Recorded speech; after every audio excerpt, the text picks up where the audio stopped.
Good morning, all of you. I'm so glad that so many students are here. I'm not going to thank again. We love each other here. But I have no intention to moderate, Catherine, not at all. Because the question is we are facing, which is EU fit for a fragmented world? I would tend to say we have fantastic assets, great history, but maybe we are not completely equipped for what is happening now. So I would like to ask Enrico Letta to come. We are very happy to have you, Enrico. You don't need any introduction. Not only in Italy, I would say, it would be the same in many European countries, which is great. You are a real cross-border European and someone who is convinced and is working hard at l'Institut Jacques Delors and elsewhere for Europe. And you wrote a very stimulating report that already inspired Ursula von der Leyen if you read the mission letters of the commissioner. So I stop here, you have the floor. Thank you so much.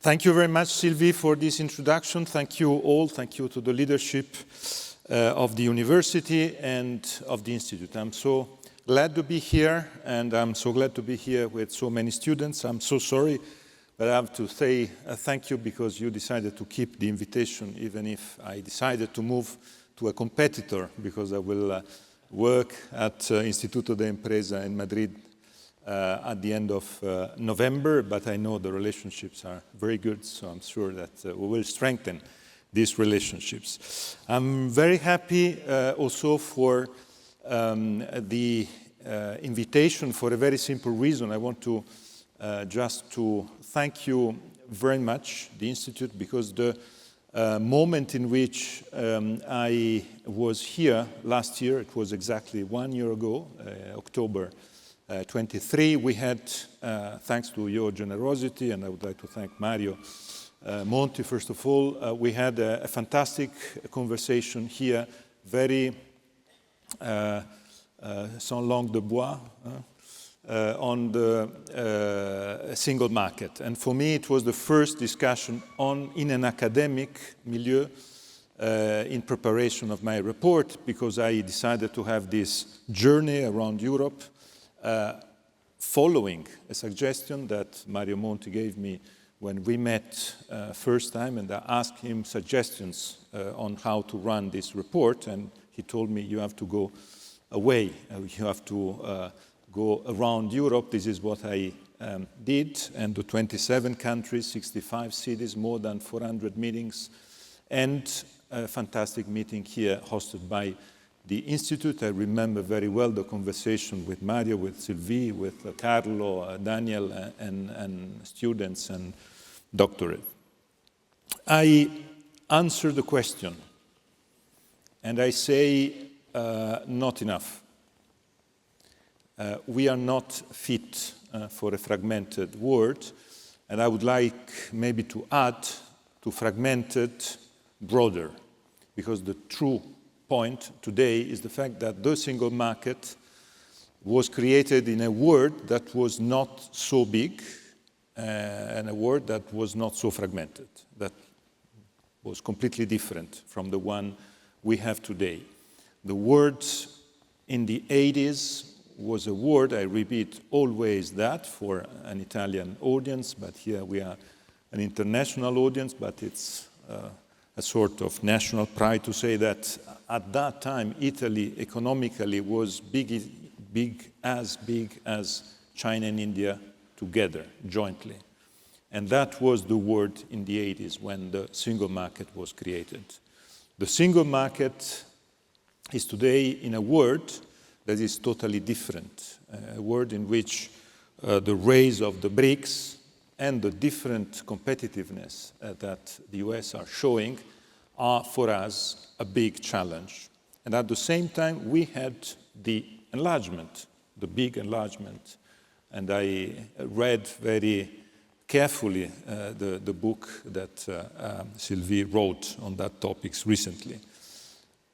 The first enlargement and the new enlargement. The enlargement, I immediately would like to say, because our first panel will be on that, that I am, I would say, in terms of values, in terms of big picture and long-term strategy, a great fan of the enlargement.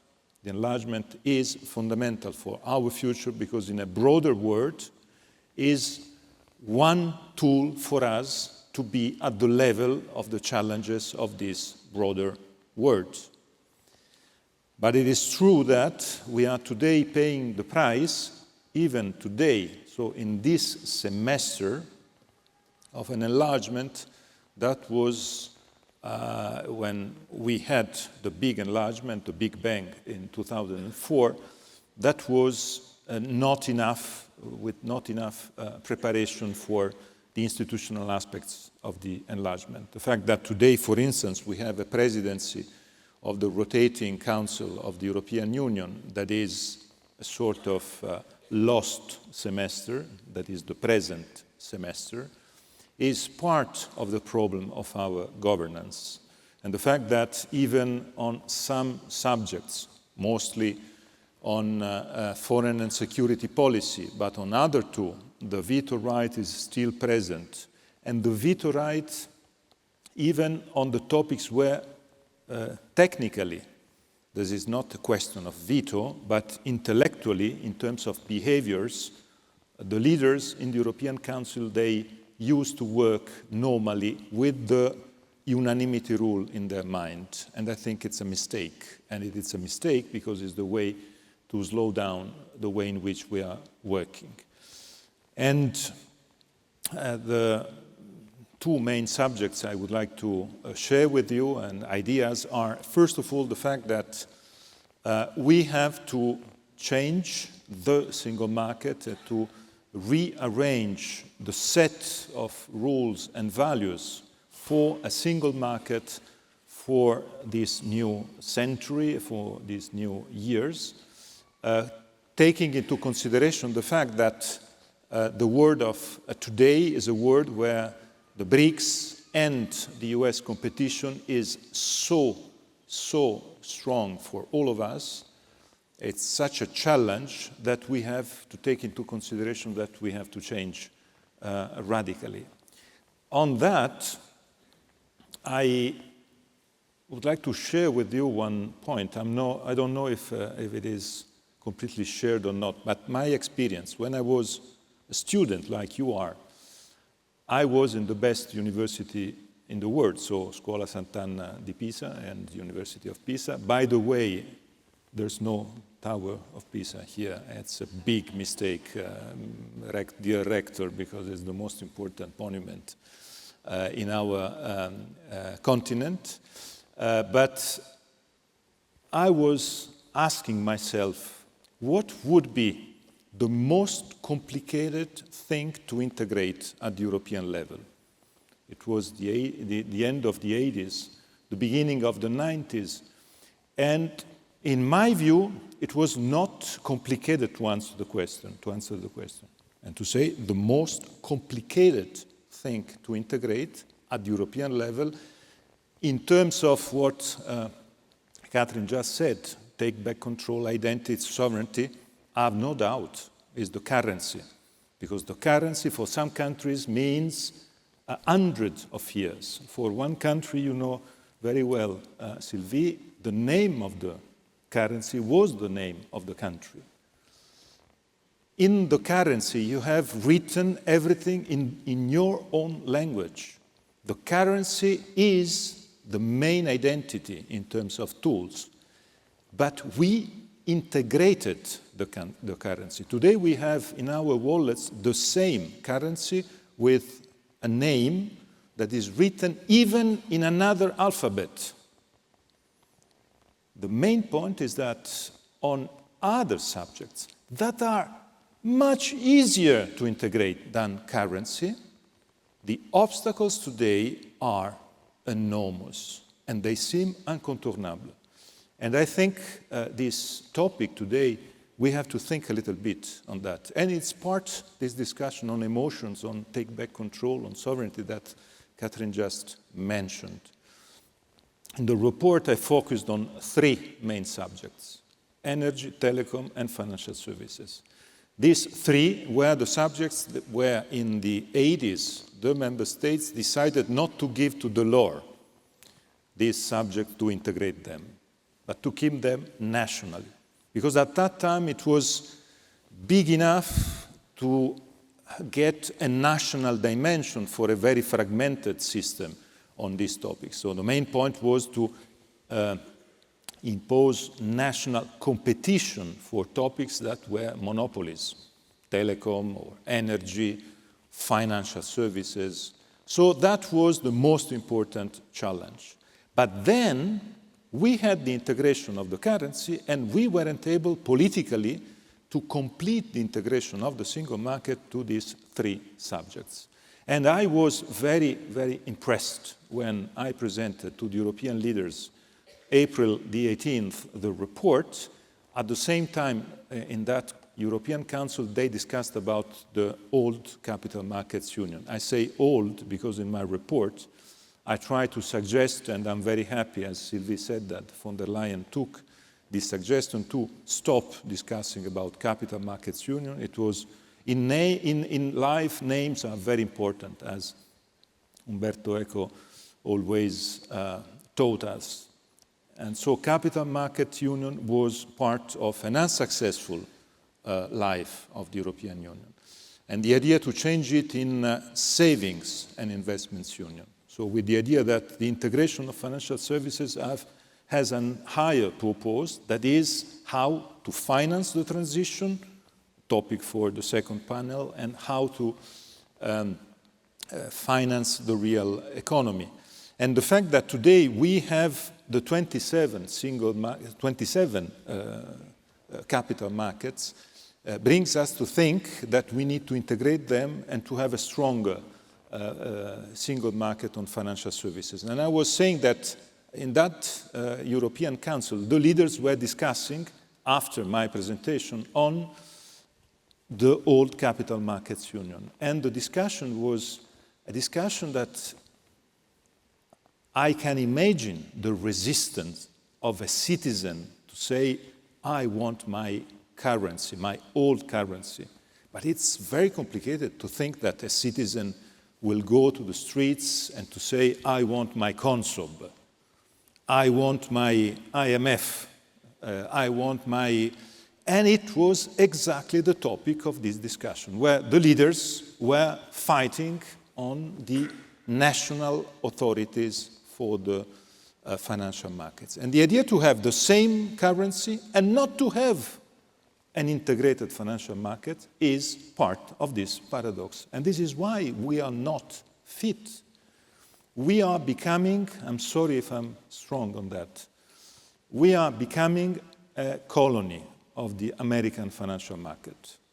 We are becoming a colony of the American financial market following our crazy idea of the national economic and financial sovereignty. That is exactly the opposite of what we need today. I was really impressed, negatively impressed, by the way in which we are discussing, for instance, about this potential merger between an Italian bank and a German bank. In the media, Sylvie, you have all this discussion framed as a cross-border merger. It is not a cross-border merger because we don't have borders within the European Union. But we have all this discussion with a discussion on cross-border mergers because we have borders in our mind. The integration between a German and Italian bank is like an integration between a Lombard and a Venetian bank. But in reality, this topic of borders is still in our minds. And it is the reason why today, discussing on how to protect our small national systems, we are completely in the hands of the American financial markets. I would like you to think, and I ask students to think a little bit, each transactional digital payment you have daily in your life, 95% of them are through American digital electronic payment platforms. Every payment you are having, you are sending a fee. Don't misunderstand my words. I'm not pushing for cash payments. It's not my, even if I have to tell you that in my trip to Germany, I was asked by a Berlin taxi driver, please, he understood I was Italian. He told me, I was trying to pay by credit card, and he told me, you are not Swedish. I understood that you are Italian, so please pay me cash. But I would like to say that in reality, we are not enough integrated to have even a European platform of digital payments. Everything is done with American platforms. And it is not just a topic of commissions or fees that are traveling across the Atlantic. It's a problem of data. All our data are there. Can you imagine an American student at Chicago University buying an hamburger in a hamburgeria in Chicago, paying with a European credit card and sending a fee to Europe? It's totally unbelievable. And it is exactly what we are living in.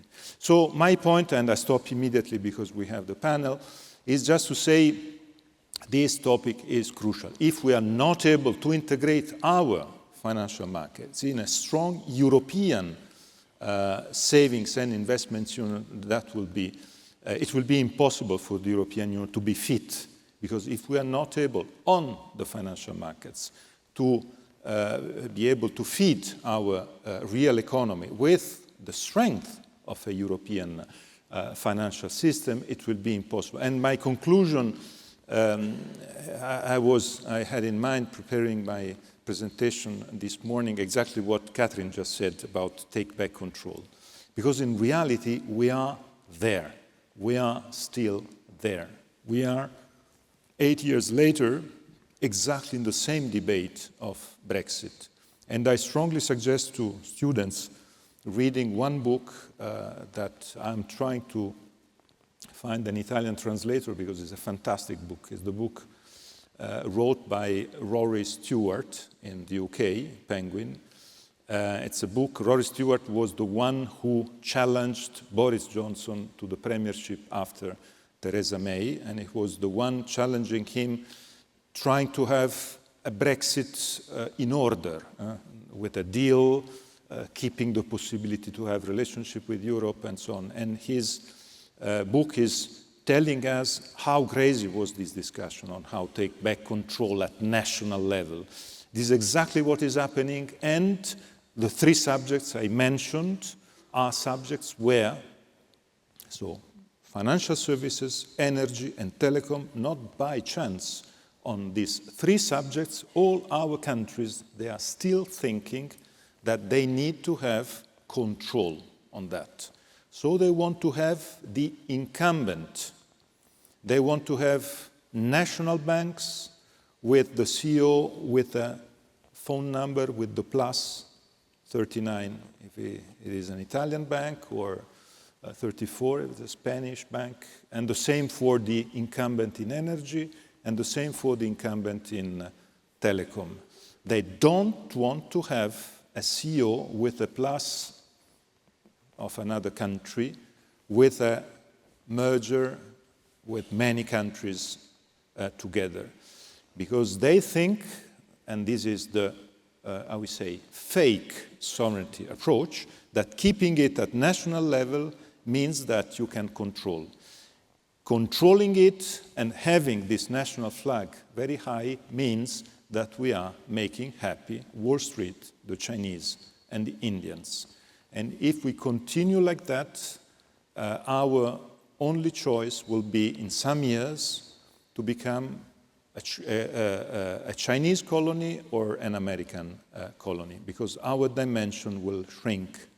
And this is, in my view, the main topic of our discussion. So we will discuss on the relationship with the enlargement. I'll say a few words on that. But the general introduction of what I would like to say is that if we are not able to raise the dimension, to keep a European dimension, and to be able to work at the European level on these topics, not because of an ideological fight between European flag and national flag, but for the very simple reason that the national flags are too small today in a world with China, India, the BRICS, and the US. And with the national flags very high, higher than the European flag on the subjects that I mentioned, the example I had on credit cards, I could add other examples on defense expenditures, on savings, and on many other aspects.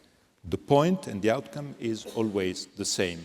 Fragmentation means making happy Wall Street, the Chinese, and the Indians. And our future will be the future of awareness of what we need to do together, considering that we have the currency. And this is my final word. And having the same currency in our pockets is something that European citizens, they love it. 75% following the Eurobarometer. There's no more fight on that as we had in the past. We have to consider that this is our future, this is our challenge. I'm so happy to be here to discuss with you on that. Thank you.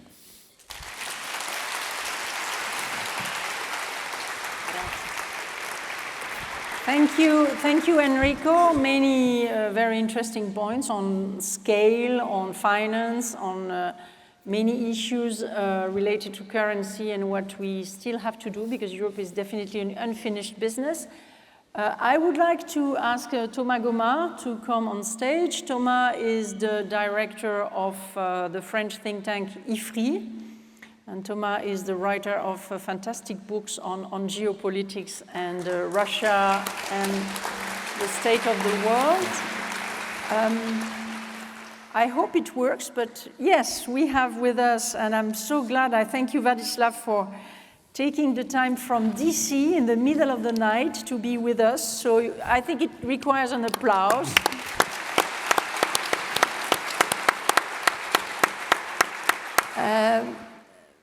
You're not only Ukrainian, but you are Ukrainian, because we want to discuss without borders, but as far as your country is concerned, we all know what the Ukrainian people are suffering, so thank you very much for taking the time. And we are waiting for, Nathalie Tocci from EI is going to join, she's stuck somewhere in traffic. Maybe I begin with you, Thomas. Enrico insisted a lot on scale. On our independence. So how do you see the external aspect of the single market and the way we are behaving right now on economy, but with also many other issues related, like, of course, security and not only on territorial defense, but disinformation, cyber, etc.? First of all, I would like, Sylvie, to thank the Institute for European Policymaking for its invitation. Very glad to be back at Bocconi. To respond very quickly to your question, we should remember, that in 2010, the addition of European, Chinese, and US GDP was approximately 56% of the global GDP. If you see the trends, in 2030, it will be approximately 54%. The big difference between these two dates is the evolution of the EU. To put things bluntly, the US is like that, China is like that, and Europe is like that. So that's the first thing. The second thing is the lack of efficiency of Europe in terms of spending. To give you another figure which is telling, Europe spends, 4 times what Russia spent for its military, and in addition, of course, and is enabled to secure its neighborhood with the war in Ukraine. So that's another example. And maybe the third trend we can observe, it is the lack of competitiveness that you have described, in your last reports. We have now, within the G7, we have a difference of rhythm which is amazing between the US and Europe in technological terms. So with these three elements, I think it's a way to describe the situation, which is a very tricky one for the EU right now. Okay, maybe we move to you, Vladislav. From the IMF, of course, you see this broad picture that Thomas just recalled. But more specifically, if you look at this from the perspective of a member state that were a state to whom we promised enlargement and accession to the EU, do you consider that we are on the right track and that we are doing enough to make sure that it becomes a success? Because I wanted to stress something, Enrico. We all believe that in terms of values, it would be a good thing to promote the rule of law and to extend stability. And I used to work with Romano Prodi in his commission. It was la Commissione dell'Allargamento. So we all agree on the principle. My concern, my very deep concern, is that I'm not sure we do everything to prepare it in a way that makes it a success, not only for us, but also for the countries joining. So if we want to be fair, taking into account this lack of competitiveness, the fact that we are maybe not equipped institutionally, and what we observe, what you described very well, and what Catherine said, which is increasing nationalism. So how do you see the way towards success and common success, Vladislav? Thanks. Thanks for inviting and for this great event at Bocconi. And for Ukrainian, it's a privilege to participate here. And I remember myself in somewhere like in October 2014, when I was the deputy governor of the National Bank of Ukraine at the time, and I was presenting the strategy of Ukrainian financial sector in Brussels. And the Commissioner Hahn at the time said that it was historic that Ukrainian officials discussed the Ukrainian reforms with European Commission in Brussels. And I responded that it will be historic when Ukrainian in Brussels together with European Commission will discuss the European reforms. So I think we are close to that moment. Answering your question, and in general the question of the panel, there was a recent Economist article which was saying that in order for West to win a war in Ukraine, it should first admit that it's currently losing. And I believe the same concept is applicable in general to the European Union and its economic policy now. And not today, but Rector Bellari called us to think about the future. And I fully agree with that. We need to look at the future, as Vice President Goulart said, we need to be equipped for the future. And so on the horizon, like 20 years, I think EU has large chances of losing. And as for me, now the European Union is at crossroads, and it's very good that we're discussing it today. And maybe sorry a little bit for criticizing, but if it can revert the potential loss and convert it to the geopolitical victory, all of us, including Ukraine, will be it will be very beneficial for us and for all European citizens. And definitely, while there are reasons for optimism, we must also confront, to the potential problem. And many of them already were said by previously, also by Enrico Letta. And we see the future that cooperation will prevail. Definitely our optimistic scenario. I'm saying also about IMF. But while at the EU we are at the forefront of the green technology and AI innovations, we also see a lot of the problems, and we cannot ignore those negative tendencies. And it was mentioned already about demography. Demography is definitely a significant threat. Dr. Bellari mentioned that increasing longevity is a positive human achievement, yes, but our European aging population also puts pressure on social welfare, we know it, and also migration policies, it's very difficult for the society. Second, as also was mentioned by Enrico Letta now, is our European global economic influence may decline as other economies grow. And it's true that Europe is lagging behind the US and China in technological innovation, and especially in advanced technologies. And there is a lack of new high-value companies in the EU, and it's written in the report. And Ukraine sees it, because we compare also, there is US and there is also, the European Union. And I fully agree with Enrique Letta that and find it ridiculous that we are currently discussing the merger of Italian and German banks cross-border, and this merger which could make them both more competitive, also competitive to other international banks, and we're thinking this is a cross-border. Indeed, the borders are in our heads, and I think this is one of the major obstacles for the future, and we need to fight with these borders. And recent reports of Draghi and Enrico Letta also say about that. Geopolitical tensions, which you mentioned, while we hope for stability and peace, we must be prepared and again equipped for a world which becomes more fragmented. And Russia will definitely put all of the efforts to increase this fragmentation. And I believe not only Russia, and we will see vulnerabilities in supply chains and dependencies on external, supply of critical technologies and resources in the European Union. And moreover, let's be very frank, the conventional war may be also on the European soil, on European Union soil, one day in times when the EU has limited collective defensive capabilities, despite being a major spender globally, and this was already said. And there are many other topics, including this divided world. Will also not help us to fight with a climate. Divided world also may bring that international institutions in which we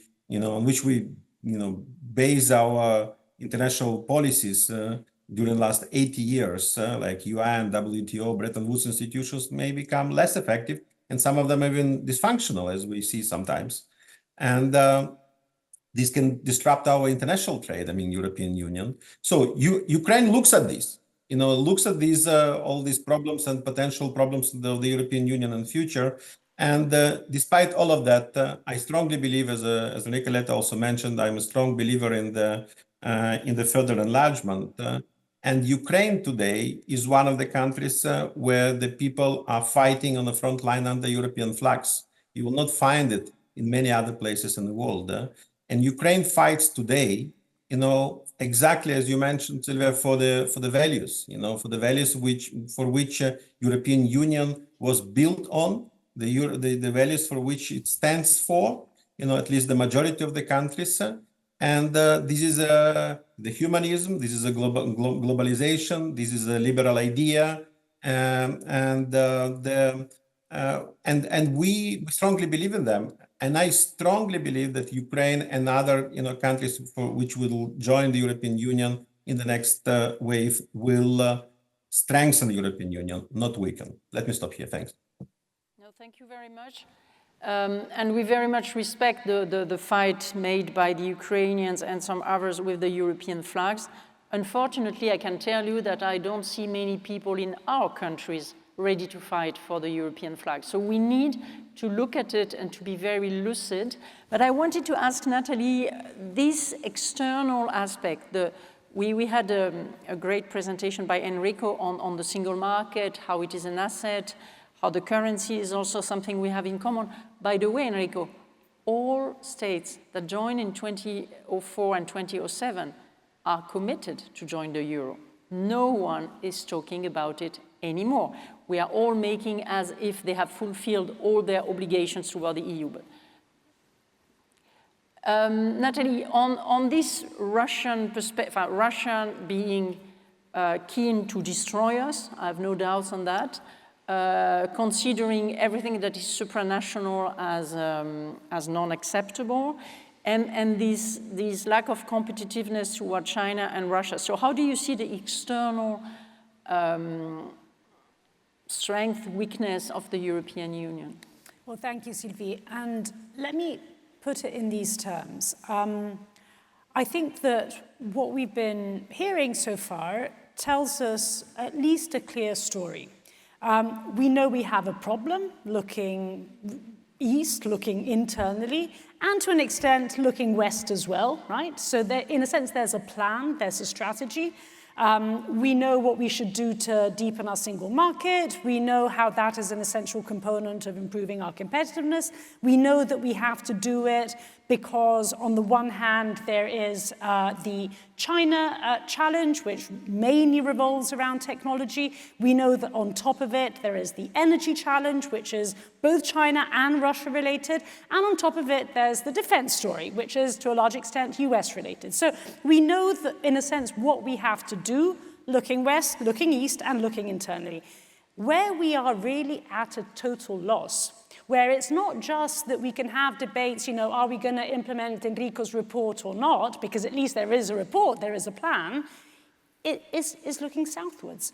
Now, it is not just, quote unquote, what is going on in the Middle East. It is not just, quote unquote, that European soldiers are being shot at as we speak, right? So it's not just this. It's when we look at the South more broadly. So here I'm talking about what is commonly referred to as the Global South. There is no plan, right? There is not even a discussion about this. And we know that we no longer live in a world in which we can simply ignore that major part of the world, right? And it has multiple manifestations, including on issues that are intimately connected to the economy. Just think, for instance, about, the European Green Deal, the way in which it pushed forward on the deforestation regulation or the carbon border adjustment mechanism. Policies which, let me be very clear, viewed from a purely internal perspective, make absolute sense. I sign off on them, right? Did we even bother to have a conversation with those countries that will be affected by this? And those countries happen to be countries that do have an increasing weight in the world, yeah? Have we had the conversation about deforestation regulation with Brazil? Are we surprised that the Brazilians are really pissed off with us, right? And so I say this again, not to make the argument that these things shouldn't be done, because this is often an argument which is then used and manipulated and weaponized, especially by nationalist and populist forces. So I don't mean to go in that direction. I simply mean to make the case that in pursuing some of our internal policies, and as we look both west and east, in thinking about what we should be doing internally, we should at the very least have a plan, have a Letta report in a sense, looking southwards as well. As I said, be it specifically when it comes to the Middle East, be it more broadly when it comes to Africa. You may say, well, but we have a plan for Africa. Yeah, it's a plan exclusively aimed at essentially containing migration flows. So maybe a slightly more comprehensive plan than that. And more broadly, even beyond Africa, looking at whether it's South America, whether it's Asia and South Asia, and whether indeed it's Africa itself, a plan simply because we will not be able to meet those internal challenges, including security and economic challenges, if we simply look internally to the west and to the east. If I may provoke a little bit, we have more than a plan. We have something called a treaty, in which since 1992 we are supposed to have a common foreign and security policy. 1992, more than 30 years. We are nowhere. We have no common position in Gaza. We don't have a policy towards Africa. So do we need to change scale in foreign policy? And you mentioned defense, Thomas. The fact that when we like it, we add the sums we spend at national level and we say this is European, but it's not going to impress anyone because all these addition so maybe two questions, one for Natalie and one for you. So don't you think we don't need a plan? We need action, and we need to give up also. Maybe we should, I provoke, we should close the national foreign ministries to have one at the European level, a real one, not just a high representative and good people were in charge, but they were often completely, how can I say, unable to have a common. To defend a common position. I think, Sylvie, it's, well, perhaps I would say it's a little bit unfair to say we're nowhere. And this is why I keep on making some of these distinctions. On Gaza and Israel, I'm sorry, we are nowhere. Well, worse than nowhere. And we paid for Gaza. Absolutely. But, so I would say that whereas, we've been talking about Ukraine, we have an idea there. We know that, and Russia, yeah, so we've moved towards an energy decoupling from Russia. We are at least talking about doing more on defense. We have revived enlargement. It was kind of asleep. We can then, this has been a discussion between me and you for the last 20 years on how we should approach enlargement. But whether one thinks it's right or wrong, there is a plan and there are steps in this direction, and, you know, Orban aside, you know, we've corrupted him a little bit, left, right, and center, and that consensus has held, right, when it comes to, you know, what we do looking to the east. Likewise, there are ideas as to how is it that the EU should equip itself were Donald Trump to be re-elected in a couple of weeks' time. May not be particularly effective, but there is an idea of how is it that we should think through our trade policy in the event of, a very likely event, of a new trade war being unleashed by Donald Trump on Europe. Where I think it's worse than nothing is precisely to the south, because I think it is wrong to say that there was never something on the south. Think about 2002. The post of the High Representative had only been created 2 years before. It was nothing. Okay, it was objectively a pretty heavy weight, Javier Solana, that held that post. Europe was in its probably deepest foreign policy division ever, right? The Iraq War.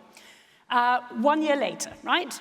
What Solana does, right, between 2002 and 2004, as I say, you know, dramatic years, you know, big rift within Europe, big transatlantic rift, he establishes the EU, you know, the E3 plus EU plus 3 sort of format on the Iran nuclear file, right, which then eventually in 2015 leads to an agreement. And look at, so this is what I'm saying. That was destroyed by Donald Trump. Well, absolutely, but what I'm saying is that there was a time in which even on the Middle East, where obviously we have always played second fiddle to the United States, that's not news, but, you know, this is what I'm saying, it's worse than nothing. It's not simply that we have remained at a pretty low point, no, we have gone dramatically downwards. On the Israeli-Palestinian conflict, there used to be a consensus that we are in favor of a two-state solution and not just a slogan, but actually specifying what that means. Where are we now? We can't even get an agreement on condemning Israel for the targeting of UNIFIL, right? Because Czech Republic, Austria, and Hungary are standing out against that consensus. Again, today as we speak at the Foreign Affairs Council. Thomas, you are a specialist also on foreign affairs. I want to react to what was said by Natalie. I fully agree with her to say that there is no real vision of the South right now, especially the so-called global South, which is a political expression of a very deep movement. Having said that, I would be maybe, for one time, more optimistic because on Ukraine, Europeans continue to be united, which was not expected, to be honest. You have Hungary, you have different things, but the idea to support Ukraine in its resistance is still there. We'll see after the US elections, but the unity is visible. It's not the case for Middle East and for the Israeli and Palestinian conflict. And that leads me to an observation related to the point on Iran. In fact, regarding Ukraine, Westerners try to avoid escalation. Regarding Israel and Palestine or Lebanon, Europeans, to some extent, Westerners, allow escalation. Why? Because in one case you have a nuclear power which is Russia behind, and why? Because in fact nobody wants Iran to become nuclear. And that's why the current situation is extremely dangerous, because there is this idea that Israel by itself will able, you know, to reorganize Middle East, a sort of coming back of a neocon movement, which is highly dangerous. And the inability of Europeans to be unit on that seems to me the first question we should work on. Second, the so-called global South. What is very interesting, and it was made by Enrico Letta in his report and his initial remarks, it is the evolution of the BRICS Plus. The fact that the economic emergence has become a political and strategic revendication at the global level, at the expense of Europeans, namely. What is why Europeans are so criticized? It is because they are seen as overrepresented, you know, in the international organization by comparison with the people coming from the south, and it is true regarding, you know, in comparison with their economic weight, their demographic influence. So this is one point. And the second point, and that's a way for me to relate what I said on Ukraine and Israel, it is the double standards. The Russian argument makes sense in a sense, you know, regarding the fact that we took so many sanctions since 1991. We overestimated the effect of these sanctions. But we took sanctions, for instance, you know, against Russia for obvious and good reasons. But what about, you know, Israel and the West Bank, for instance? And for the Global South, this sort of differences explain the rejects, which is more and more visible regarding Europe right now. Vladislav, do you feel the Europeans are united as far as your country is concerned and the support?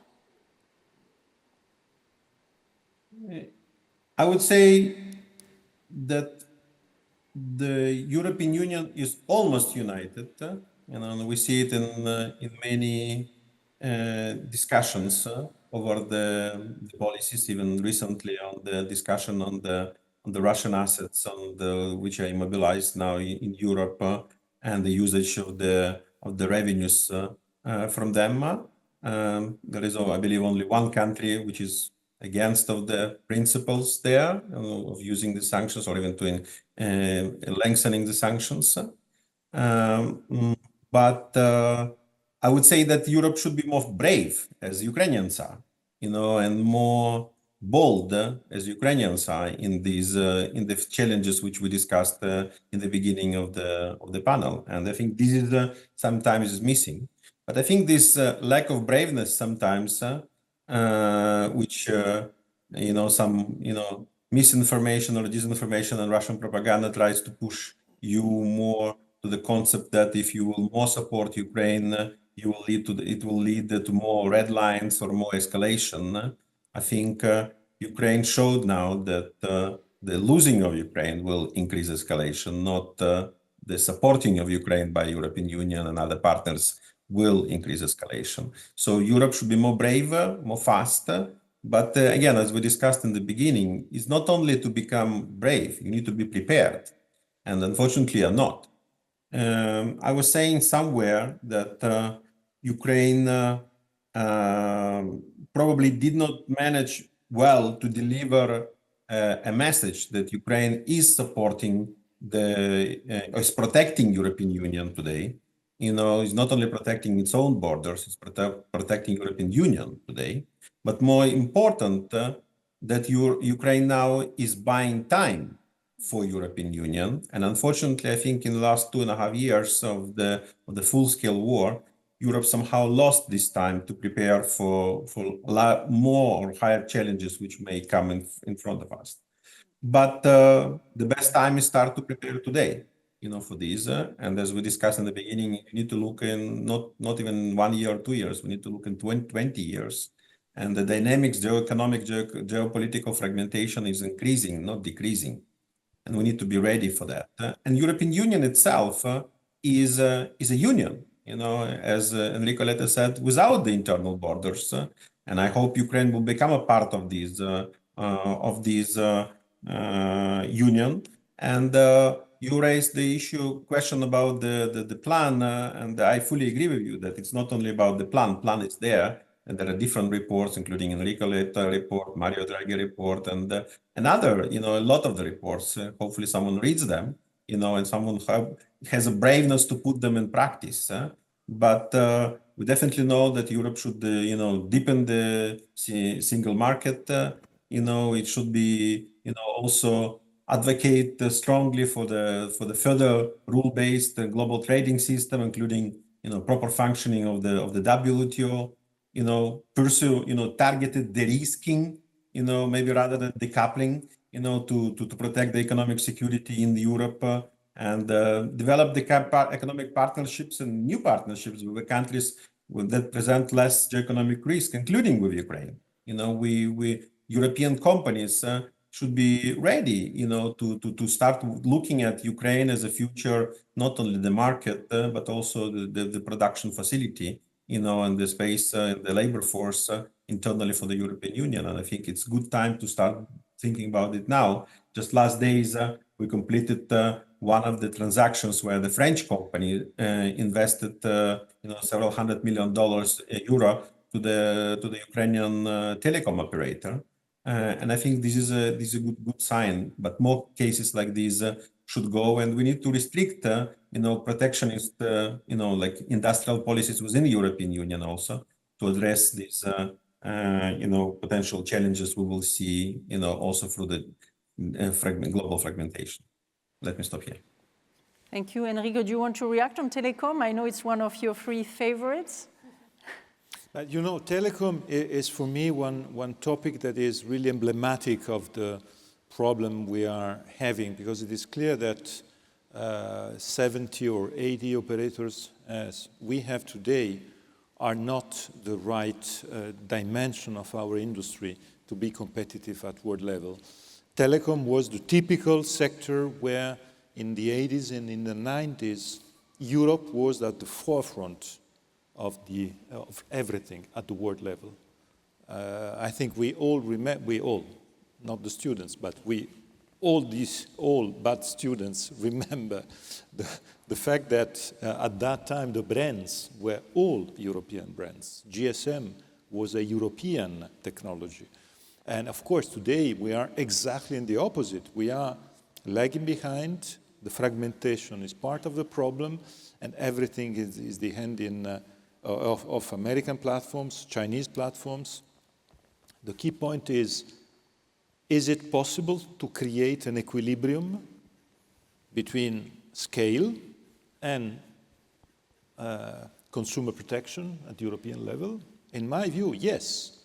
If we move from 27 telecom markets to one telecom market, may I ask you all to give me one reason why in Europe I have a plus 39 and a plus 33 because of my previous job in France. You have a plus 33, you have a plus 39, Daniel has a plus 49.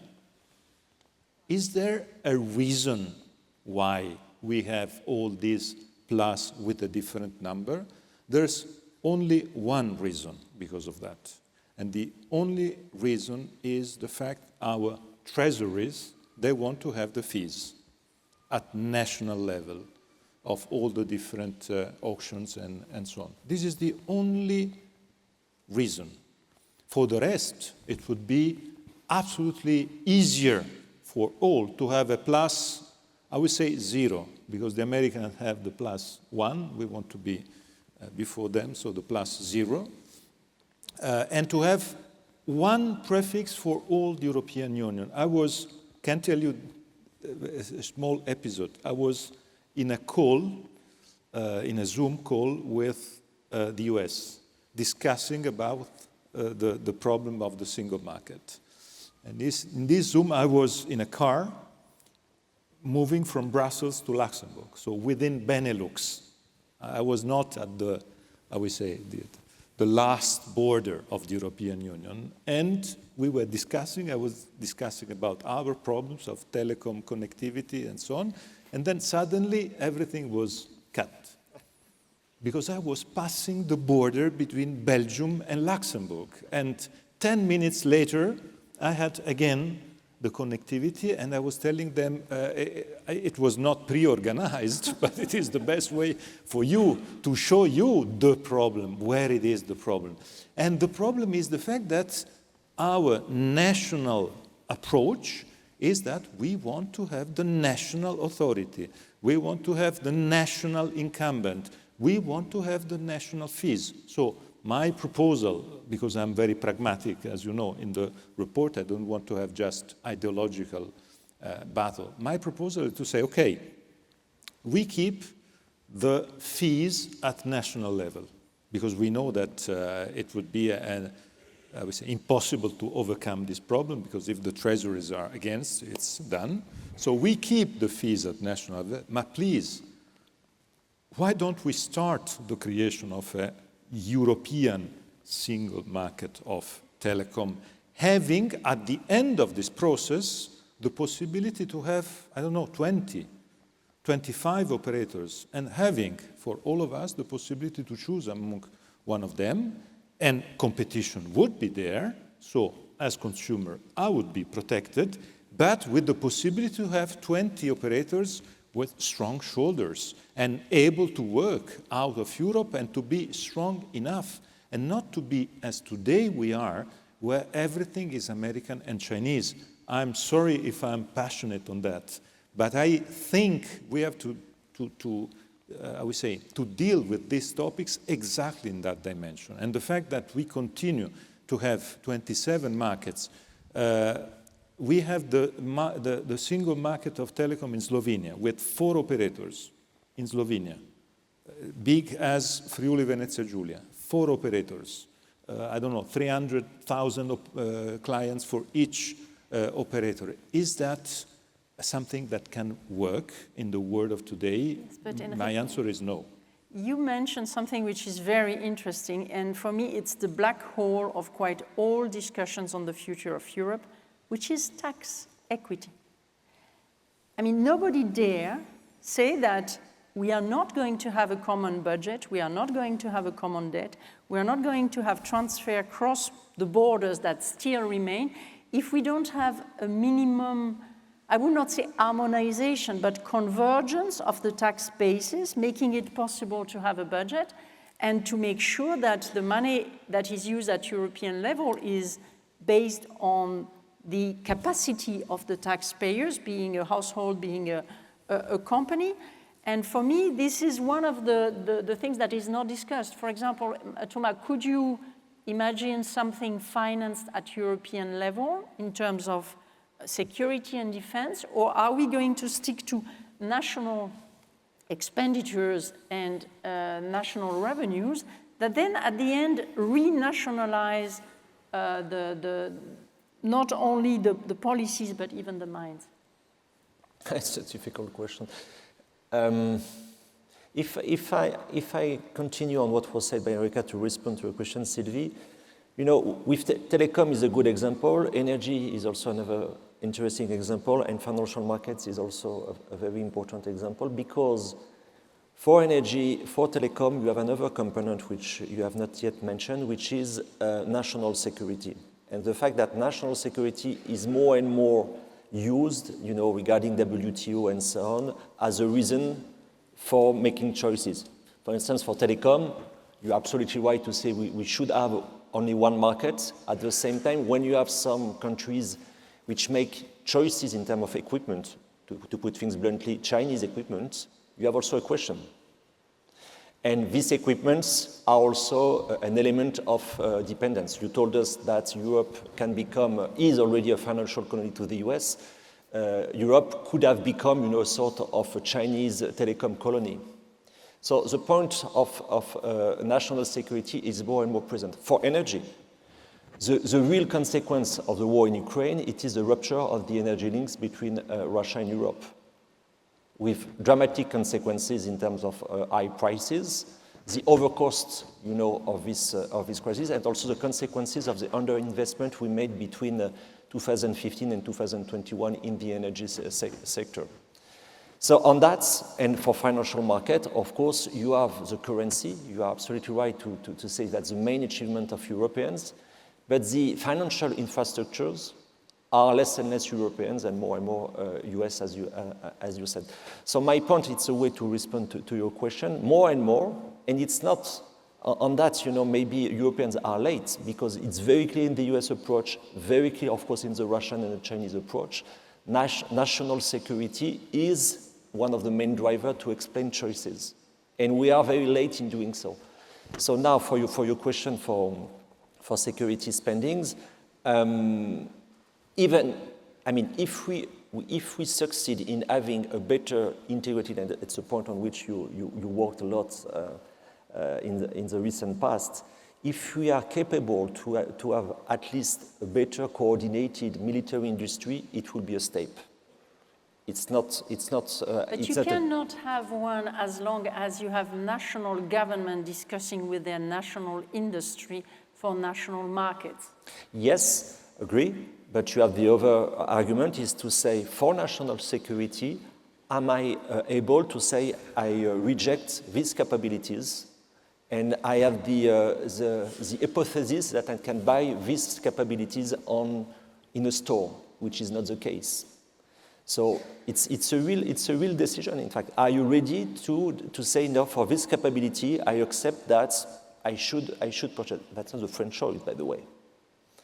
So that's why I made this point on national security, because also we all want, to have an EU at scale, a EU which is much more active on the international scene. But have a look about also the result of the last elections. People are not voting in this direction. People are also demanding for frontier to some extent, for national response, even if it's not the proper way in our opinion. With enlargement, we move the frontiers permanently. Absolutely, which may be something we should talk about. And I don't want to interrupt you, but it's one of my main concerns with enlargement is that in a world where people are asking for more clarity on borders, we permanently move the borders and we move them to the east. And maybe my point is a very French one, but I assume the fact that the countries that want to join are completely unknown in the western part of Europe is something that may create troubles. I just want to make a point. It's not to threaten. It's just to make you aware that at the end of the process, on the accession treaties in several countries, we will have referenda. It will be the case in France, it will be the case in Ireland, it may be the case elsewhere. So you need to convince the people that what we do is justified and fair and that it is in their interests. Mm-hmm. And I always see these discussions say, well, we are going to broaden the scope of the EU, and at the same time, yeah, but everyone is asking for more national protection or more national identity or etc. So don't you see here that there is a discrepancy? For sure, there is one. How to overcome that? The key point for Ukraine, and that's a point which was made by Vladislav. It is in fact that there is the European flag, for these people dying for that, and that's something, in my view, very important, very, very important. The fact also that Ukraine has always been at the core of European security. Have a look about the beginning of the First World War. Have a look about the importance of Ukraine for the Second World War. Also the fact that we cannot think about geopolitics in Europe without the link between Baltic Sea and Black Sea. These sort of things. And on that, we should also explain that to voters and to the population. It's just to say that Europe and Ukraine, in my opinion, should be more integrated in terms. I don't speak about the different steps of enlargement, but it's clear to me that now Ukraine belongs to, I would say, political European geography. Yeah, it's what we heard 20 years ago about Turkey, if I may. Nathalie, do you share this on how can we finance in a fair way the efforts for security and foreign policy, and not only, I would say, at national level, but at European level? Yeah. Do you think there is a chance to get somewhere? Well, I think we're in a catch-22 on this one. So, yes, I do think that there is a chance. I only see that chance, meaning I see a hypothetical scenario out there in which common debt is going to be emitted for 100 billion, is that fine, on defense. I see that scenario, but only in one hypothesis, and that is Donald Trump returns to the White House. Under that hypothesis, which is a shock. European sovereignty. Yeah, that's a shock to the system. We need Trump to decide on our own. This is what I'm saying, the catch-22. In a sense, we're in a situation in which, in the event of a Harris win, where we should be doing this anyway, I see it far less likely to happen because we're going to sit back, relax, and enjoy the US's gradual disengagement from European security. So in that scenario, I don't see it happening. In a scenario in which there is a shock to the system, and let's not forget that normally the EU reacts to shocks. And we're not that bad at reacting to shocks and crises. You know, going back to Jean Monnet, that the EU is the sum of the solutions to the crises that it will face. We're very bad at we're very bad at acting rather than reacting to sort of ongoing challenges which a gradual US disengagement from European security represents, as opposed to the shock of Donald Trump.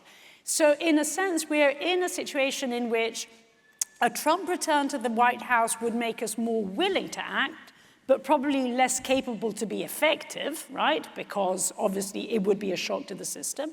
A Harris scenario is one we're going to be less willing to act, but we would have been more capable to actually do something about it. So that's, I think, the real sort of catch-22 that we're in now when it comes to defense. Ladislav, you are based in the US. Do you hope that Donald Trump could be elected to help us? Let me not comment on that if possible. But maybe just to Natalie to respond, the braveness is inside, it's not outside of us. You know, we either have it in our DNA or not. And I strongly believe that braveness and braveness to act, braveness for changes, not only smartness, you know, but braveness to act is within the European Union. It's not coming from outside.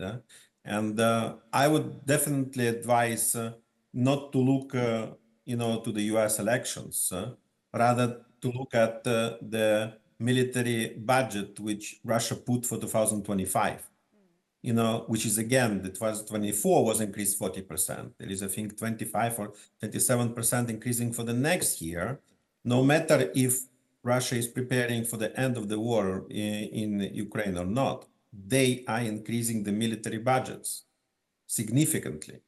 And if Europe will not have enough braveness, to understand that, that this risk is material, this is a very probable risk, and to avoid the situation of 1939 or even earlier, with Czechoslovakia, etc.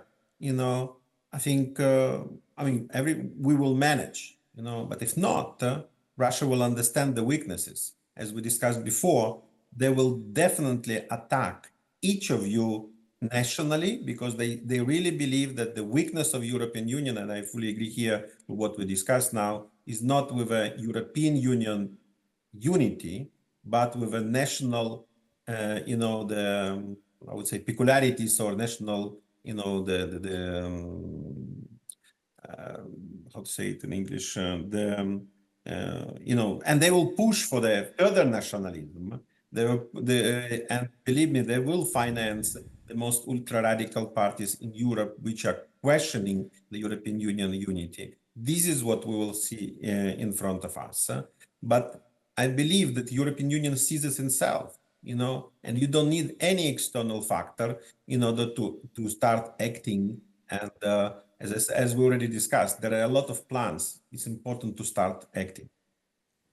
No, thank you, Vladislav. It's very important, and to the students, that you remember that some of the parties insisting on nation identity are trying to divide us, and they are financed by Russia or highly influenced by Russia. And it's always good you are an expert for Russia more than I am, but I mean, the awareness of the magnitude of disinformation is not in the minds in the western part of Europe. And by the way, thank you so much for stressing that at the end, the question of the next enlargement to Ukraine is, in my opinion, here I overstate my role as a moderator, is the question of what are you ready to die for? And this question was never, ever in the scope of the discussions in Brussels, where we made always as if we were there for peace, etc. So let's come back to reality. And if you want to add something, maybe, Vladislav? Yes, if I may, because you're absolutely right. It is a very important question, and and this is exactly what Russia and their allies put under the question. Factually, all the post-Second World War world, all post-Berlin Wall world, and in general, the peaceful world, including in Europe, and which also allowed the European Union to invest so much in the health, in education, and social subsidies in order to make the European Union stronger. Also as a unity. I believe the Russia's war, and particularly the Ukrainian resistance in this war, substantially increased geopolitical importance of Europe. It raised the European Union. I'm sure, and I think it was already mentioned by Thomas, that Russia was not ready for that. It was definitely miscalculation of Mr. Putin, that Europe will become so united especially in 2022. But I agree with you, Silvia, that Russia will do all efforts, including with AI and with media through their parties, in order to attack this unity, which is now unity not only on the Ukrainian future, but also on the European Union future. For Ukraine, if we believe that this geopolitical fragmentation is inevitable, our main target is that the borders of Europe will go through our eastern borders and not through our western borders. And unfortunately, in all the previous wars, back in the First World War, as now Thomas mentioned, in 1914-18, in 1945, in 1991, in 2004, when the Europe was enlarging, unfortunately, we were always kept over another side of the wall. We want to be in the European Union because Ukraine belongs to Europe, and not only politically, but by DNA inside and by values. This is for sure. Thanks. Thank you, Vladislav. A very nice plaidoyer. We are not used to hear people talking this way about Europe in Europe. Or there are some, but not the majority of our political class. If you agree, I would like to open the floor to the students, to the people in the room, but I will give a priority to the young ones. If you want to ask a question, raise your hand and tell to whom you want. We are going to take 3 of them and try to answer. And women are allowed to ask questions. Huh? Please. Yes, there is one there. You see, each time I say this, there is a woman asking. Please stand up. Yes, thank you. So I have a question for Mr. Letta. Do you think that a hypothetical return of Trump to the US White House and his isolationist policies would lead the European Union to further integrate the market and so as to impose in the global scenario, or it would rather push member states to impose their national presence instead? Thank you. We take 3. Another one? Yes.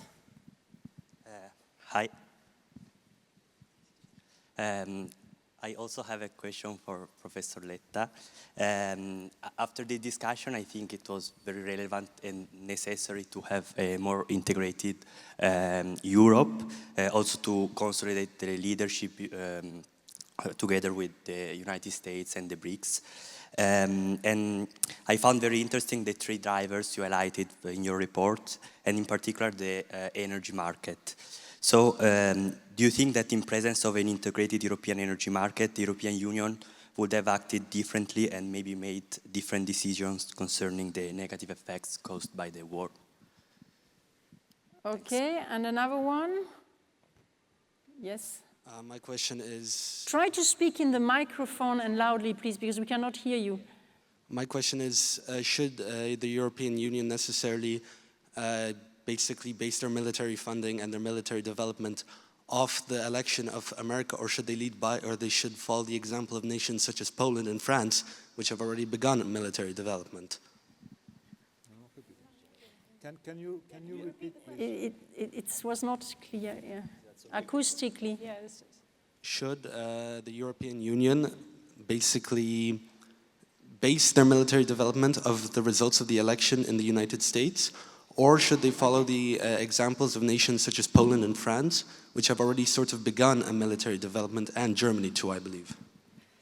Thank you. So maybe the last one for you two, and then Enrico, Natalie? Am I right in understanding? So the question is, should we sort of wait for the United States, or This is what I understood. yeah, or is basically defense integration something that we should do anyway? Right.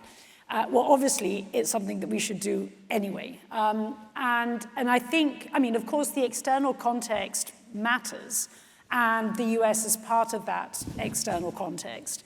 I think the point, though, that Europeans don't acknowledge enough when it comes to the United States, and I think the story of the last 4 years has been testament to this, is that regardless of who is the president of the United States, the US's disengagement from European security is an ongoing story. And it can accelerate or slightly decelerate, but the direction of travel is exactly the same. So that as far as the US is concerned. Then you're in a situation, which is the one that we've been talking about, which is, and all this is happening while the European continent is at war.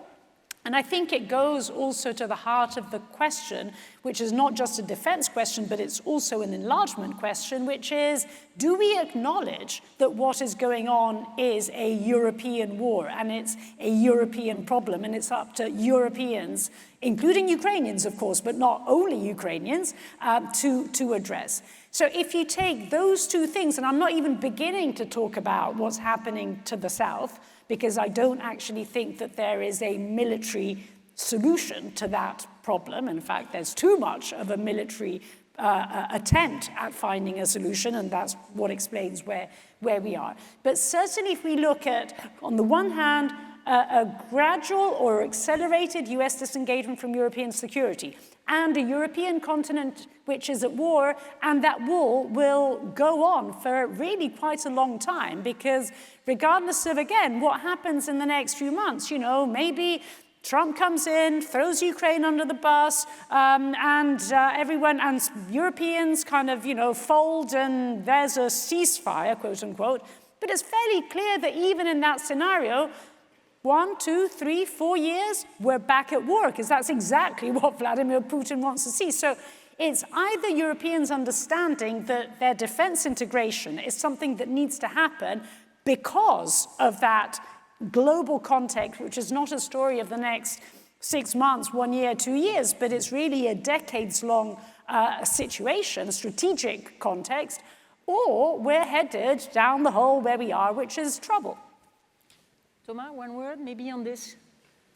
I think that if I try to sum up things, you know, I think that the EU has 3 main political challenges. Regarding the US, it will be very difficult for the EU to respond to the US. We will ask more alignment in geopolitics and geoeconomic terms to their rivalry with China. And in addition to that, the US will ask more and more Europeans to deal by themselves, you know, the so-called Ukrainian question or the Russian question, by buying US weapons. So that will be very challenging. Regarding China, it will be very challenging because China will tell, continue to open your markets, you enjoy solar panel, you enjoy batteries, you will enjoy EV. And in the same time, it's more and more clear that China is participating in the European security by supporting Russia directly. And regarding the global south, I think that it will be also very challenging for the EU because we will have to deal with the so-called climate injustice. The fact that the global south will tell us, please avoid green protectionism. We do want to use our fossil resources to develop ourselves first. And second, the situation in which we are is directly related to the historical model you've chosen. So on these 3 challenges, I think that the EU has to adapt and to create the proper political responses. Enrico. I have to say, I joined what Nathalie and Thomas said. I think it is not fair.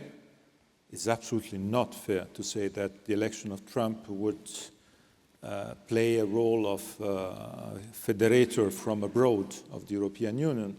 But I have to say, probably it is true, that the consequence will be that. Of course, I'm not pushing for, or I'm not hoping that is the outcome, but I know that the European leaders, they are urged to take, we say, brave solutions in terms of more integration when there's some challenge or some threats from abroad. And what I strongly believe is that an election of Trump today, Trump 2 would be radically different from Trump 1. This is my take. Because Trump learned the lesson of Trump 1. He was blocked in the most crazy decisions by the checks and balances that the US have, and I think Trump 2 would be dramatically different. So my point is that I come back to maybe, Sylvie, to your question about how to finance defense, because it is the immediate consequence on that. I have to say that you have to start by having in mind the figure of 80% of what we spend to help militarily Ukraine. That was to buy non-European military furnitures. That was to have jobs creation in Michigan, Pennsylvania, South Korea, Turkey. I think we have to continue helping militarily Ukraine, but we have to know that if we continue with 27 defense systems, 27 defense industry systems, we will continue making happy Michigan or South Korea, because 80% of 140 billion euros is huge money. And so this is the point. But on that, I am optimistic for political reasons, because there's a very strange, by chance, overlapping between two constituencies. The constituency of the European countries asking for more fiscal European capacity on defense expenditures, and the frugals. These two constituencies are completely overlapping. And the frugals will be more open on fiscal capacity if we start discussing from defense. This is what politically I think we have to do immediately. I put in my report another proposal, and I take this opportunity to relaunch this proposal because it, in my view, it makes sense, first of all, in the Italian debate. And the proposal is to use the ESM for defense, because we have the ESM. The ESM was created by brave national leaders, Mario. You were one of them. And the ESM was created to have a tool in the hands of the European Union as a whole, even if it is an intergovernmental tool, just for the Euro countries, to intervene in emergencies. And because of the Italian decision not to ratify MES is there, money are there. There's a beautiful headquarters in Luxembourg. The leader is a very wise man, Monsieur Gramegna, from Luxembourg. And I think it's totally crazy not to use the ESM. And my idea is to say, and my proposal to the leaders is to say, why don't we use ESM as a starting point for financing the defense needs? I think I don't see, once again, reasons not to go in that direction. It could be also a possibility for Italy to exit from the cul-de-sac in which we are on the decision of the government not to ratify the ESM. That is a positive tool, a very useful tool. On energy, my guess is that energy has a different framework in comparison with telecom and financial markets, and I said it clearly in the report, because on energy you have also an article of the treaty guaranteeing the national own energy mix of the countries. The key point there is to consider that what makes fundamental the integration for energy in Europe, as Thomas said, is the fact that today we have a security issue there. And the main point is that we can transform the fragmentation in a positive tool, in a positive opportunity. Because having different sources of energy in Europe can become a plus if we have the interconnections. Because if we have the cross-border, I use the bad word, interconnections, we can be able to use all the different sources of energy depending on the weather, depending on the situation, economic situation, and so on.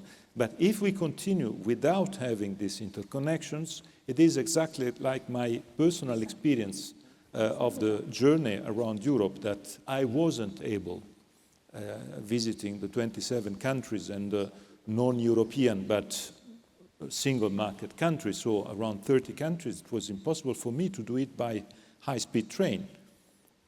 I would travel by high-speed train in Europe, but it's impossible to travel by high-speed train in Europe, not because we don't have high-speed train. We have very good high-speed trains. The main problem is the fact that they are not connecting the capitals.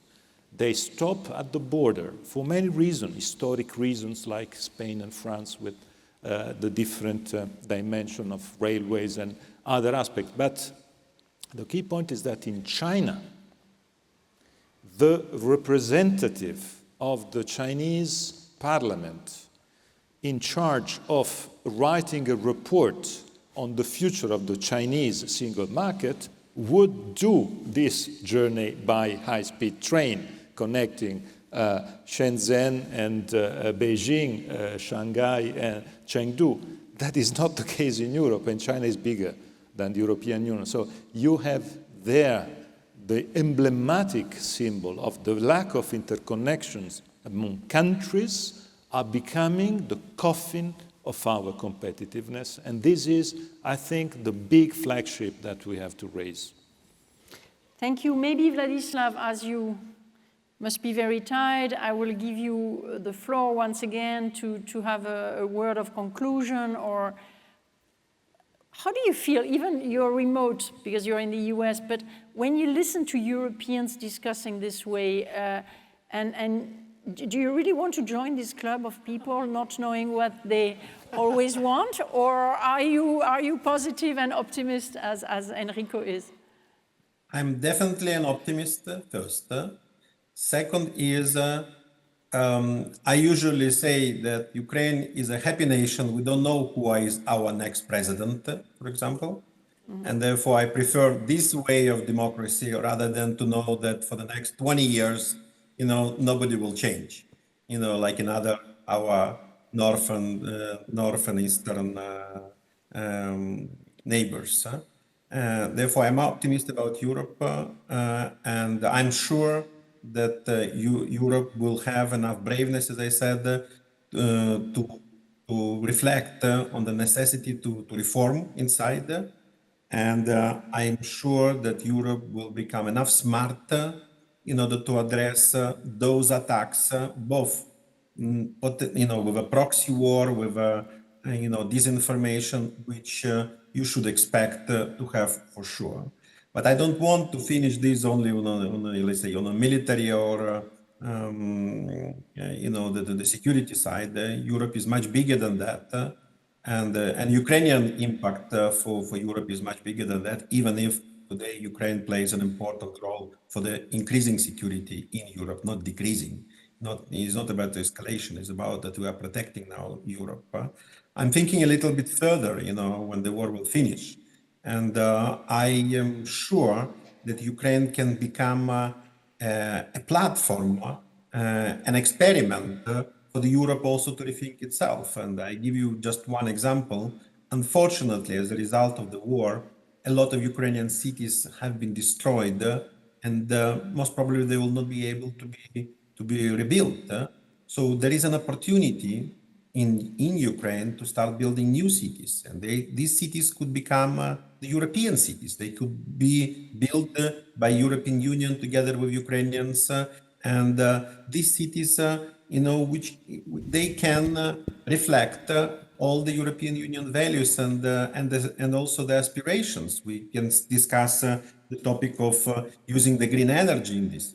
And to make the cities, net zero in terms of their green energy. They can become inclusive in order to address the increasing needs of of people who will come, even like with amputees, from the world, disabled people.